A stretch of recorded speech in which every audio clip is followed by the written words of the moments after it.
On est ici à l'hôtel de Salvador, à l'hôtel Matisse de Salvador, pour cette nouvelle vidéo où je vais vous présenter le Nigeria, le prochain adversaire de l'équipe de France en huitième de finale.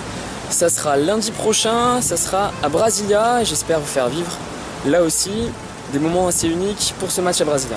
Un magazine anglais s'est amusé à compter sur les 32 premiers matchs combien de fois les équipes ont essayé d'avoir l'arbitre par des fausses fautes, par des simulations, etc.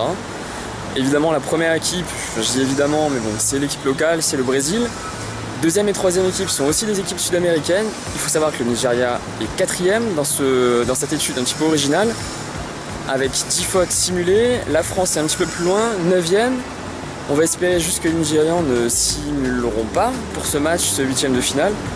Je pense que l'équipe de Didier Deschamps va tout faire pour essayer justement de posséder le jeu face à l'équipe du Nigeria, comme elle a eu l'habitude sur les trois premiers matchs de l'équipe de France, où elle a eu une possession de balle qui était largement supérieure, près de 60% à chaque fois de possession de balle, même quand l'équipe de France alignait une équipe B. Cette équipe du Nigeria, on la connaît très peu, pourtant on devrait très bien la connaître par les talents qu'elle possède. Il faut savoir qu'en 2013, l'équipe du Nigeria des moins de 17 ans a gagné la Coupe du Monde, c'était aux Émirats Arabes Unis. 3 des joueurs de cette équipe du Nigeria qui a gagné la Coupe du Monde U17 en 2013 sont à la Coupe du Monde 2014 et ils sont même titulaires en défense et au milieu de terrain.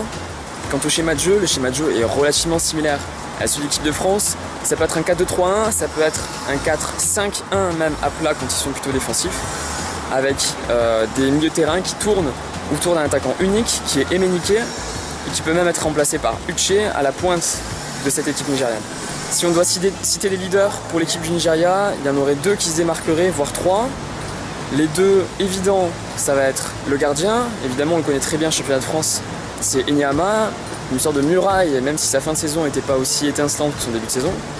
Et puis en défense centrale, un autre qu'on connaît très bien dans le championnat de France, c'est José Yobo, l'ancien défenseur de Marseille, mais surtout d'Everton.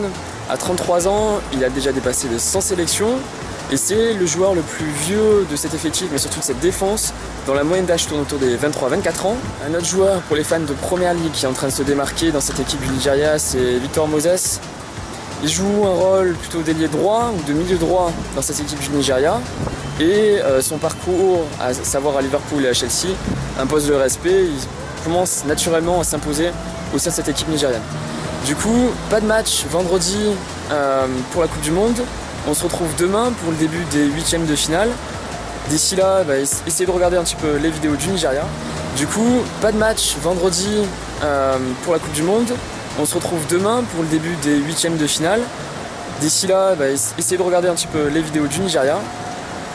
C'est une équipe qui va être assez difficile à affronter. Les Français ont un petit peu du mal en général avec les équipes africaines.